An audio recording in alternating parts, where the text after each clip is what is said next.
On character design, the image we have here is of a realistic male character, ideal proportions, as the label here. It's divided up on this side, heads tall, so 8 heads height. And we can see a division of proportions, which is really going to be important in character design. So what I want to really take a look at in this lesson is looking at what you do in figure drawing and real people, and what we can get out of that, and how we're going to translate that into, in this case, very simple cartoony characters. So, other things to be really going to be really important in character design that we're going to be looking at this semester and in this presentation are components. What makes up a human character? The structure, the proportions of those components, joints. Really important in animation. That's how we move a character, is with the joints and the rotations, so we can get action happening. Looking at what constitutes a character, so it's really looking at all of these components here, 1 through 4, and how we're going to translate that into a simple character. For good, strong character design, I want to take a look at silhouette.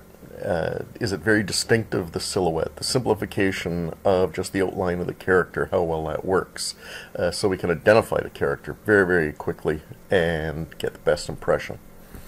Then we want to take a look at expression and emotion of a character. It's all about stories, animation, it's all about character. And what really connects an audience with a character is the expression, facial expression, and the emotion of the character. Throughout this semester, we'll be taking a good look at hands and feet, probably the most difficult part of the human anatomy. Hands are very, very expressive. Feet are very functional and difficult proportion-wise and how to draw them, so we want to take a look at that.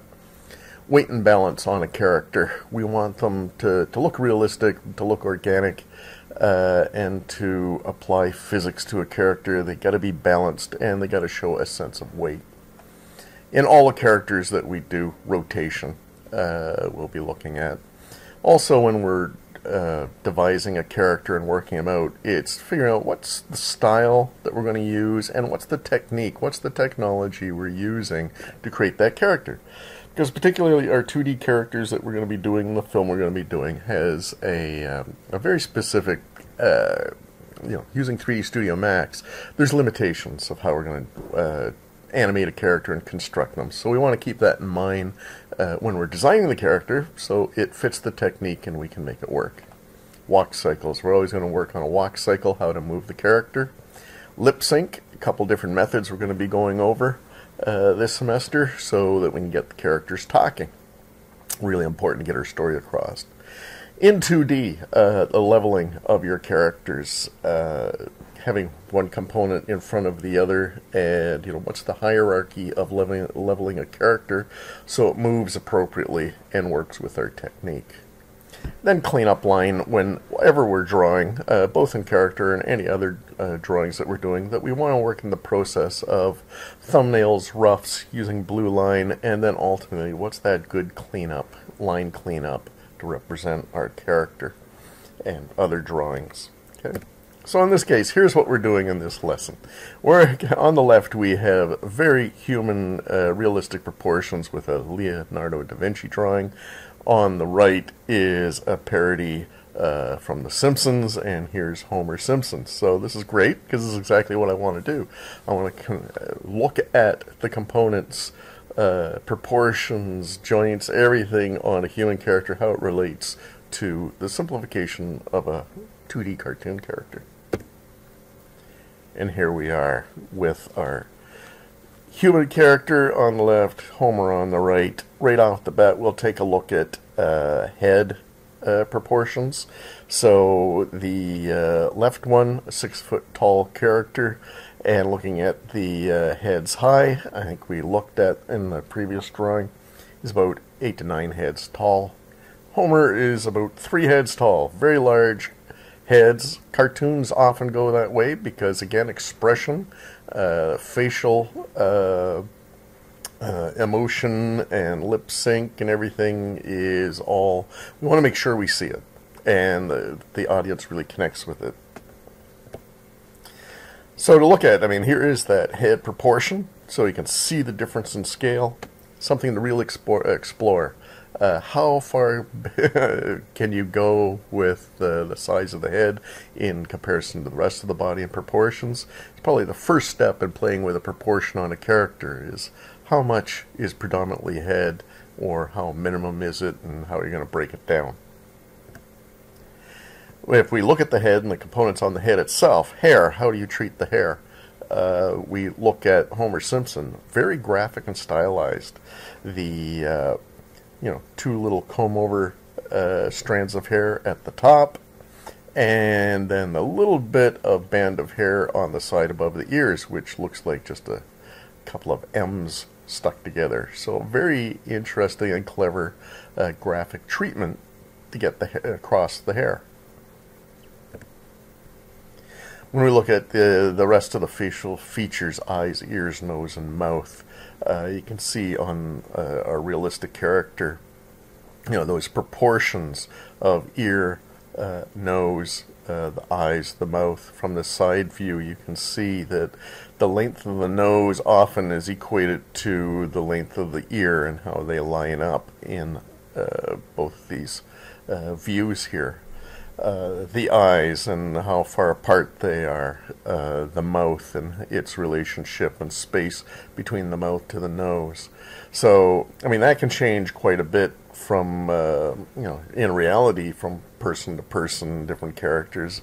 But now when we get into the animated character, we can go really extreme. Exaggeration is something we really want to explore and play with. So The Simpsons, their treatment of eyes, the big round googly eyes is a trademark. Homer from a front view, very small round nose, but we can see how much it protrudes out. Very tiny ears, low on the head, actually below the nose and the eyes. Very different from a realistic character, but these are great positionings as well as proportions that we can play with. And then the mouth itself. And in Homer, kind of classic, he has this continuous 12 o'clock shadow, 4 o'clock shadow, whatever you call it, where it's after shaving it starts growing back, and they actually make that as part of the humor. There's been episodes where it comes, as soon as he shaves, it comes back immediately. But it also has economical, when we talk about techniques, it's economical in that this helps separate this whole mouth area. So when animating, this area can be replaced to get full expression. Looking at, getting down into the body, just the torso components, things we should be aware of. Here we've got collarbone. Really important when we get into 3D characters. The chest, the abdomen, which in behind we have the spine connecting the hips to the shoulder and the neck. We have the pelvis, which is really important because this kind of helps break up the mobility of the body. But again, on this ideal character here, we can see a large chest, abdomen, where you can see muscle structure, and then pelvis with a very defined waist. Homer, not quite the same. It's huge stomach area, smaller pelvis. Chest is very small. We can see the shoulders, connecting up there. And then here I got kind of that curvature of spine. Where would the spine go? How would that connect to the neck? Limbs that are connected to that torso is we have the arms, and looking at the breakdown of length and the components of that we have the biceps, the forearm, the palm of the hand, and then we have fingers from that. On the leg we have the thigh with the knees, shin, then ankle, and then the foot area. And you can see the very different proportions to the Homer character. And again, they can be played around with a huge amount. This is where you can really play with proportions on a character, is just playing with these part of the components. Do we make the biceps longer? Do we make the forearm longer and this shorter? Same with the legs. Small feet, big feet. Same with the hands. Are they more pronounced? Are they very subtle? Are they small? Lots of different variations. And here's, again, for the animation character, knowing these joints and what the restrictions are of those joints, so we're not getting like the elbows bending in the wrong direction. We want to make sure we're maintaining what we're used to for flexibility of a character. You can exaggerate, but you don't want to totally break the rules. So here, what we can animate through joints, the jaw. So when we lip sync, we change the mouth. We can actually, when we open the mouth, it's hinged at the jaw at this point here by the ear. And the same with here. Then the neck. The neck is flexible, so the head can move forward and back, that we can move side to side. Flexibility on the head. The shoulders. So, we want to be able to move, to get flexibility, to move that arm up top of the head. Again, proportions. We often want to design, and then when we storyboard action, we want to review that design, which we're going to do. So if you've got an action, and can your character actually execute that action? For example, if Homer is putting a hat on his head, but his arm only reaches as high as his eyes, it's going to be difficult to get him to put a hat on. So we might want to reconsider the design so we can do the action necessary in our film. Now let's move on to elbows and where they're located. The wrist, the fingers, these are all really important for action to get it to happen. Waist is usually an area where we can rotate the character. I've got a question mark on Homer because it's a round ball at the waist. How flexible can he be there? And definitely can be. Actually works quite well, and we'll see in some examples as we move forward. Hips, how the legs are hinged at the pelvis to get the action going. The knees, the ankles, and the toes. Now, we've got shoes on, don't have to worry about that so much. If a character doesn't, do you want flexibility? Are we going to want to be able to move and rotate toe action? Some examples here for proportion. Flintstones, a classic. If we look at the proportions of Fred and Barney, again, quite large heads. When it comes to neck, there really isn't much definition on a neck. It goes straight into the shoulders and into the torso. Very clever use of the clothing. Something we didn't look at in the previous images is clothing styles. Going to make a huge difference or decisions on how we're going to move the characters. So in this case, with the Flintstones, they have cleverly hidden the hips, pelvis, under the clothes, so the connection of how those legs move and everything are hidden underneath the bottom of these smocks that they wear, because they don't actually have pants. It's all one-piece shirt that comes down below the pelvis area. So things to think about. What's cool about this too is when we look at characters, here we have male and female, but also we're looking at the characters, are they past, present, or future, when we're thinking about who these characters are. Flintstones going way back to prehistoric times, and the address, the costumes, the wardrobe, reflecting that era. So a lot of fun, but you can see how simple those designs are.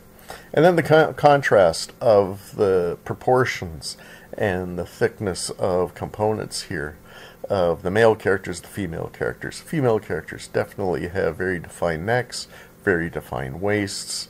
You can see how much thinner the characters are, particularly comparing the hands, fingers to the male characters, how very big, thick, pronounced they are.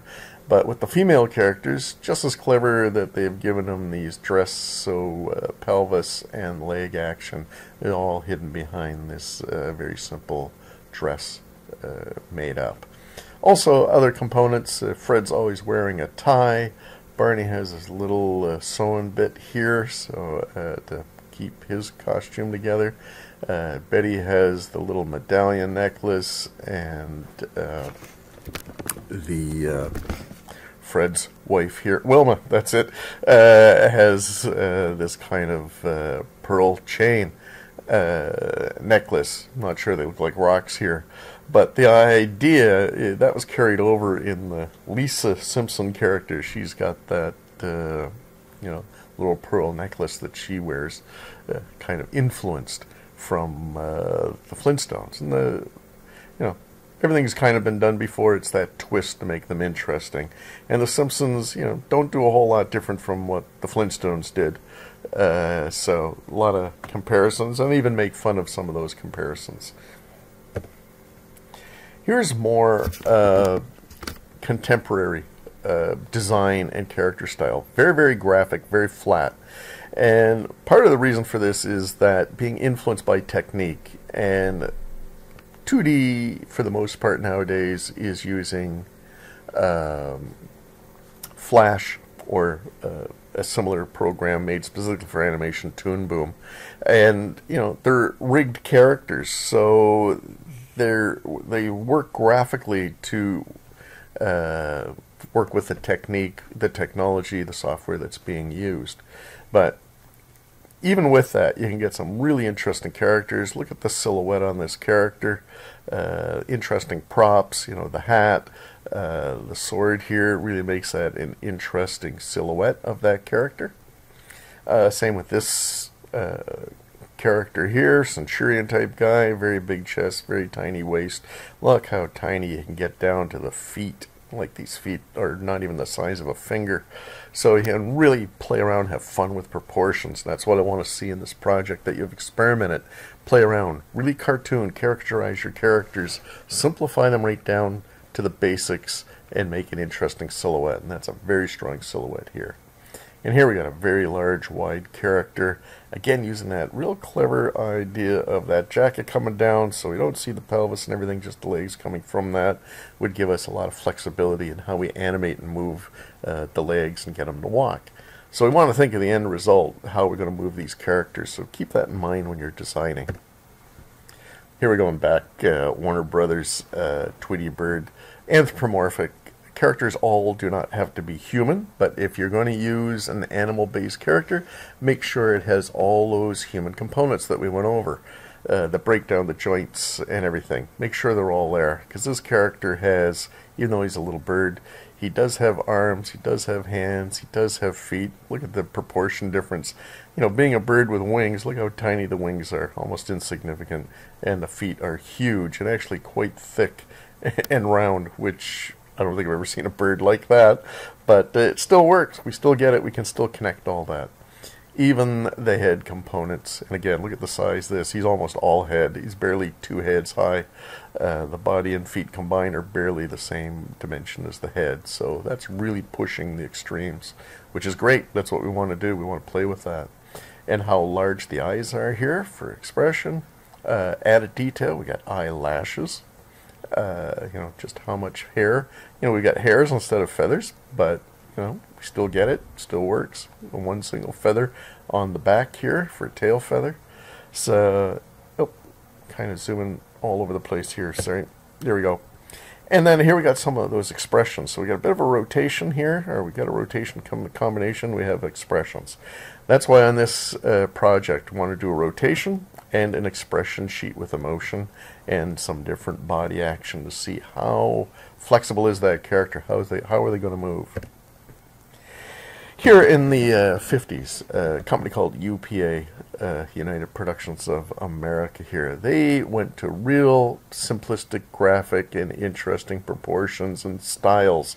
They were kind of anti or opposite of Disney. They wanted to experiment more graphically with characters, and they came up with some great designs. These are quite interesting proportion-wise and how they put the characters together.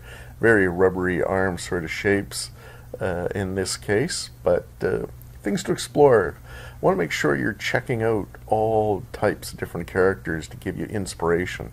Not to copy any of these, but just to give you some other thought process of, what are proportions and, thick and thin and spacing. These are all things we really want to play with. Popeye, here's a classic. This is going way back. But, very specific proportions here that are so unique that you see Popeye right away. you see if you look at the silhouette of this character, it'd be so distinctive. One, if we start at the top here, this huge chin, kind of divided here at the chin, so the whole jaw very large and protruding, and being Popeye, he's always got this one squinty eye, and then he has the one open eye. So kind of giving his namesake. Then he has this little pipe here, neck, very distinctive, but he's got this huge long torso with very short legs, so that's pretty unique in this style. And I think probably the most interesting proportions to the character is the very tiny thin biceps and the very large forearm, which you think would be the opposite. If he's a muscular character or whatever, and he's noted for taking a spinach and being super strong, would all your muscles be in your forearm? I mean, usually it's big biceps. But so interesting take on things. You can push and do that real different twist that you wouldn't expect. And then the legs themselves. Look how low the pelvis is, how short the legs are, where the knees are. They even have these little dimples here, protrusions where very funny where the connection of the knees are, and then how large and flat the feet are. So the character is very stable. Now he's got a very straight up and down neck. I'm an advocate of having more curvature to the spine, having the neck kind of be slightly forward, if not a lot forward, just so it doesn't look too rigid. In this case, he's defying all the rules that I like, but this is going way back, and there's an exception to every rule. But it's interesting we talk about heads high here. They've got that worked out, that his height of the head. So we've got 1, 2, 3, 4, 5 heads high, and maybe just a little bit. So they're distinguishing that height relationship based on how big the head is. So he doesn't have an enormous head as in cartoon characters, but still very expressive.